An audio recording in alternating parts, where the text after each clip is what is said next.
Bonjour à tous et bienvenue sur votre escale Astro Tarot, énergie générale de la pleine lune du 16 février dans l'axe Lion-Verseau.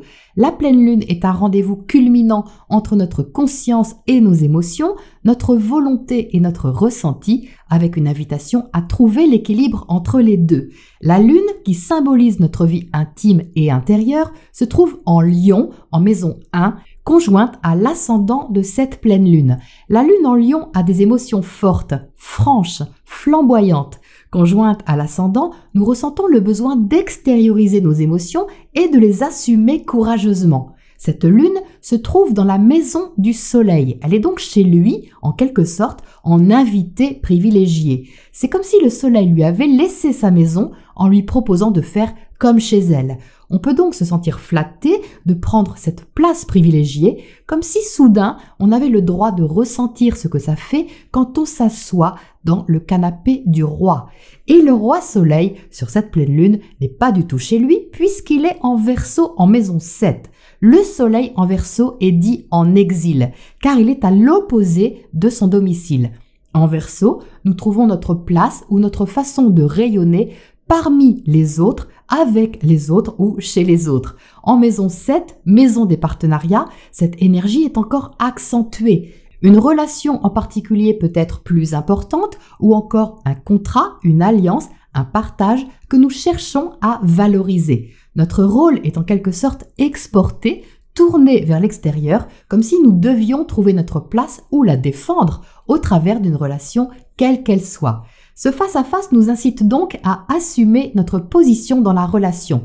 Nous cherchons une complémentarité, un partage équilibré, une harmonie dans un projet. Nous avons besoin de ressentir intimement notre valeur en la projetant sur l'autre ou les autres. Nous ressentons le besoin d'aimer, d'être aimé, d'avoir confiance ou de se faire confiance. Soudain, l'autre peut nous sembler éclairant, éveilleur et nous pousser à affirmer notre sensibilité ou notre créativité au grand jour. Le soleil est conjoint à Saturne, planète de rigueur, qui est en Verseau lui aussi, mais en maison 6.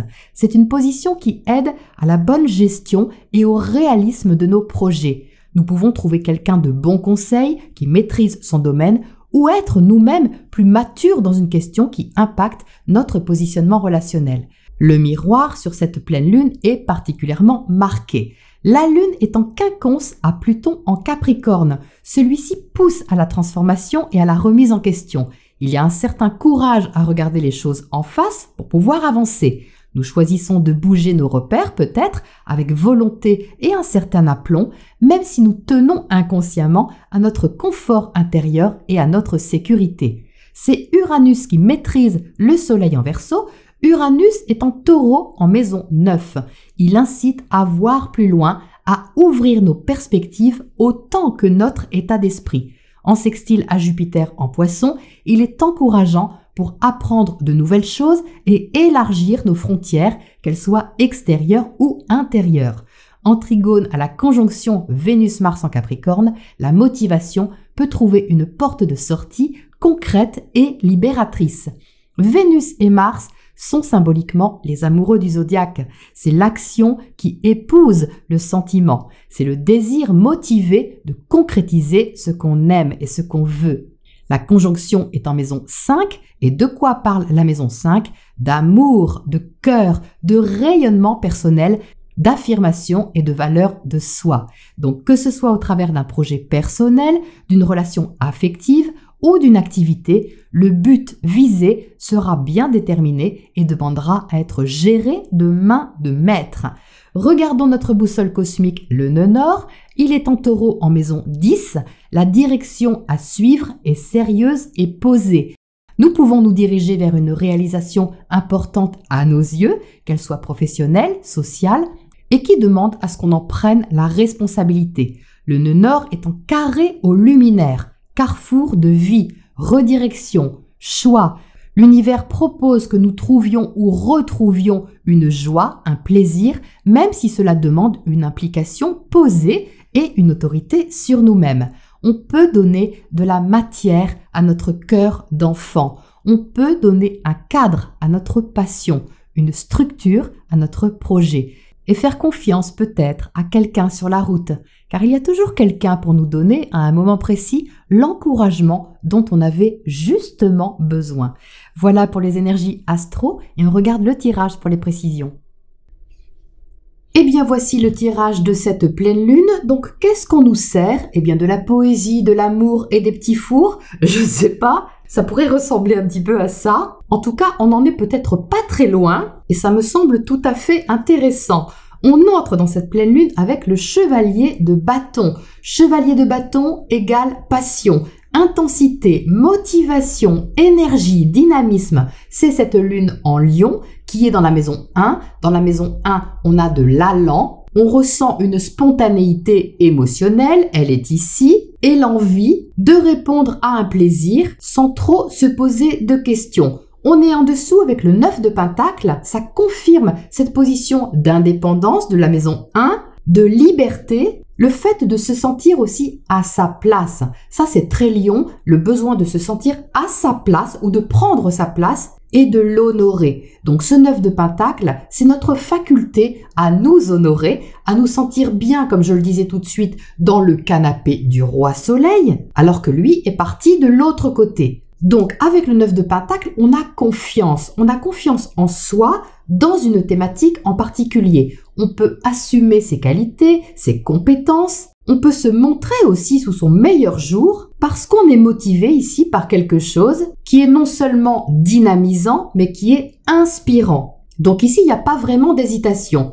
Pourtant, au centre, on a la lune et c'est un peu notre côté caché. C'est ce qui se passe à l'intérieur de nous qu'on ne montre peut-être pas ou pas à tout le monde. Donc le ressenti est très fort certainement, mais à l'intérieur, on peut se sentir un petit peu vulnérable ou cacher une petite partie de nous avec laquelle on doit se débrouiller tout seul. Et elle est ici. Donc, qu'est-ce qu'on a en dessous? On a le 2 de coupe. Donc là, on parle bien de relation. L'axe 1-7 ressort ici de façon flagrante puisqu'on a notre identité personnelle ici, notre position assumée et on a les amoureux de l'autre côté et en plus le 2 de coupe ici. Donc on voit bien qu'il y a une interaction, un échange, un partage, un engagement, enfin une relation en particulier qui nous pose peut-être un petit peu question, qui peut nous fasciner autant que de nous attirer.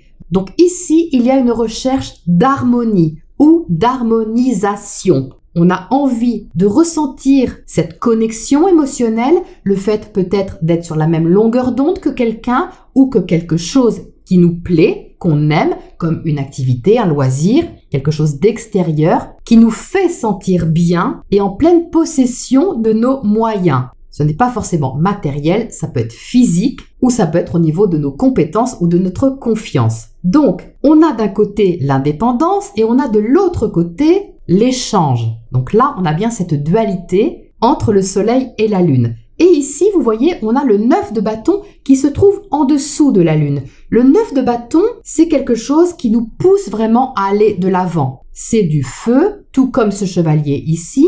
Et on a envie d'aller au bout de quelque chose, on est très stimulé, mais en même temps, ça nous demande quand même de sortir de notre zone de confort. C'est comme si on n'avait pas envie qu'on touche à quelque chose qui est un peu sacré pour nous, une harmonie dont on a besoin ou une relation qu'on veut préserver. Mais en même temps, on a envie peut-être d'aller plus loin, d'aller explorer autre chose, d'ouvrir justement le champ des possibles et une sorte de terrain de jeu. Pourquoi je dis terrain de jeu? Eh bien parce qu'il y a le page de bâton à côté. Et le page de bâton, il est très joueur, il est spontané, il est léger. Il y a un petit côté espiègle dans le page de bâton qui a envie de plaisanter, qui a envie de faire ce qu'il veut et de ne rien calculer en fait. Donc d'un côté, ce 9 de bâton, je le ressens comme ce quinconce de la Lune à Pluton, c'est-à-dire que pour s'affirmer et pour changer les choses, pour se libérer aussi de ce qui nous entrave, on doit oser aussi, oser montrer qui on est, oser être plus spontané et avoir confiance en soi.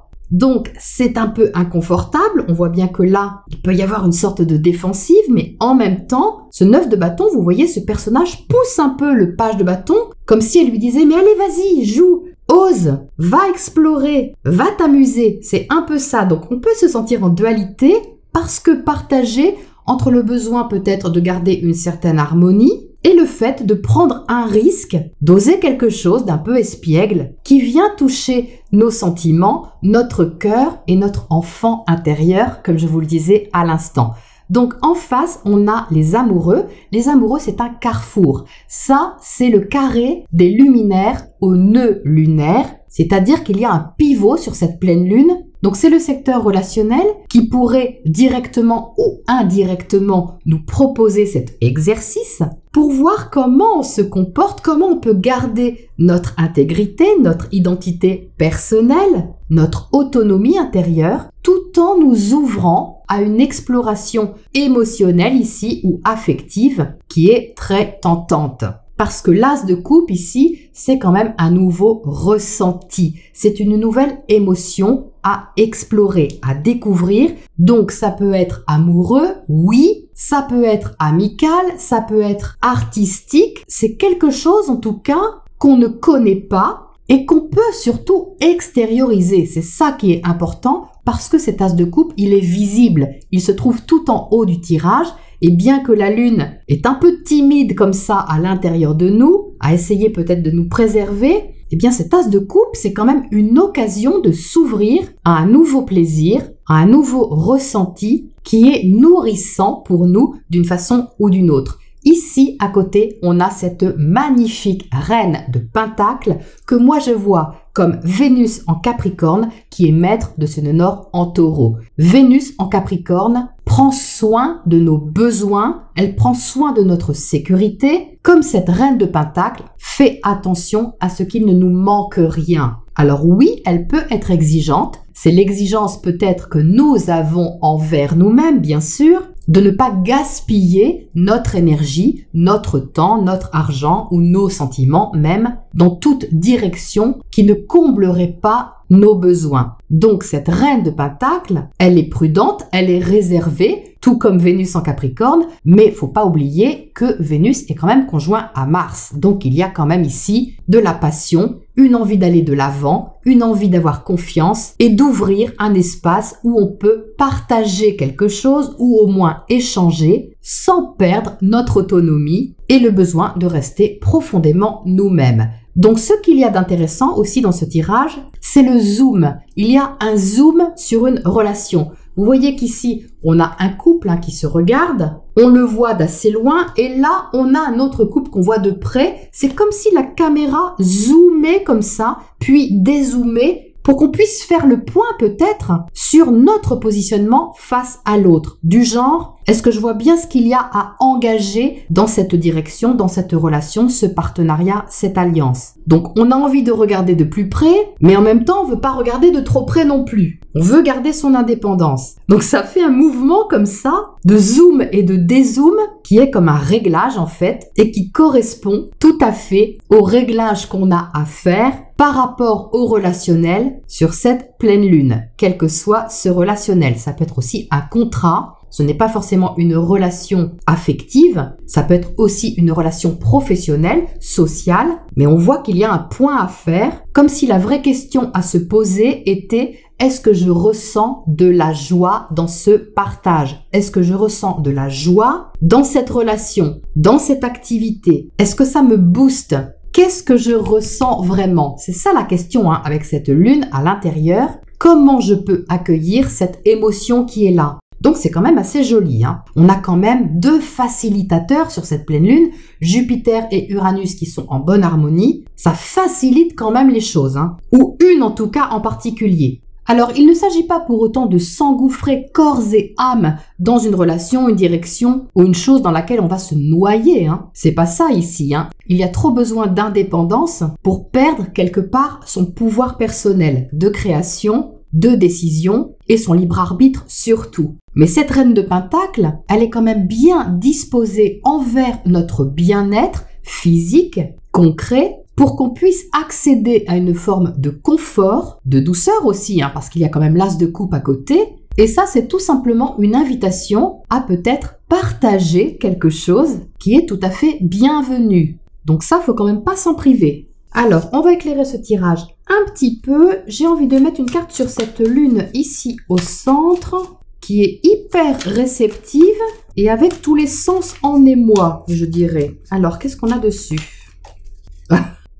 La lune. Bon, bah c'est pas comme ça qu'on va être plus éclairé, hein, parce que la lune sur la lune, c'est très lunaire, si je puis dire. Donc j'en retire une autre parce que là, ça donne presque une notion de secret, de trésor caché, de quelque chose qu'on a envie de dévoiler, qui est relativement intime, hein, je dirais. Mais c'est très beau à la fois. Qu'est-ce qu'on a dessus? Révélation. Oui, ben voilà, c'est exactement ce que je viens de dire. Révéler quelque chose d'intime. On retrouve ici en arrière-plan, vous voyez la lune, je ne sais pas si vous la voyez. On peut faire sortir cette intimité ou cette émotionnelle d'une façon assez joueuse, presque ludique, hein, je dirais dans certains cas. On peut se sentir intérieurement privilégié par une occasion, par un sentiment qui émerge, par une envie qui arrive aussi au galop et qui peut nous amener à montrer quelque chose de très beau. Alors, qu'est-ce qu'on a à côté de ces amoureux dans le secteur relationnel?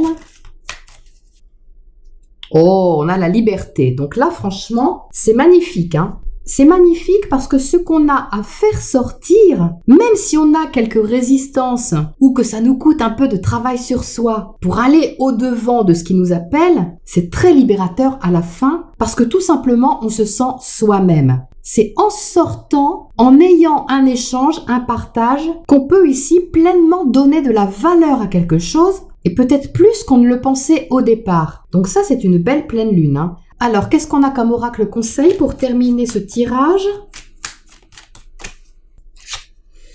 On a le cœur du ciel. Oh, c'est beau, c'est beau. Le cœur du ciel, c'est l'invitation à faire descendre quelque chose dans la matière. On parle bien de ça aussi, hein, avec la reine de Pentacle et le 9 de Pentacle. Cette lune-là au centre, hein, qui était peut-être un peu dans le rêve, qui était aussi dans une sorte d'intimité à préserver, pour une raison ou d'une autre, eh bien elle demande d'aller un peu sur le terrain, je dirais, pour chercher à concrétiser quelque chose. Donc le conseil ici, c'est d'avoir une intention qui est clairement définie, une intention certainement d'ouverture, hein, avec cet as de coupe, pour pouvoir ouvrir un espace qui peut être concrétisé et concrétisable dans notre vie de tous les jours, dans notre corps, dans notre travail, dans nos habitudes. Il y a quelque chose ici à faire descendre dans notre cœur pour se libérer et ouvrir une porte qui ne se trouve pas inaccessible. Elle est réelle. Donc il y a une confiance aussi à avoir envers l'univers, une invitation à se détendre, à ne pas être trop dans notre réactivité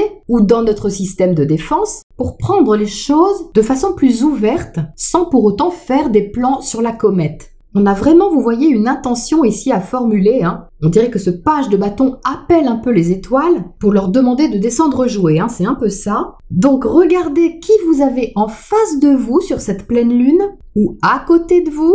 Et ce, même si vous êtes célibataire, si vous vivez seul, il y a quelqu'un, forcément quelqu'un ici, qui peut faire émerger quelque chose en vous d'assez révélateur et de libérateur à la fois.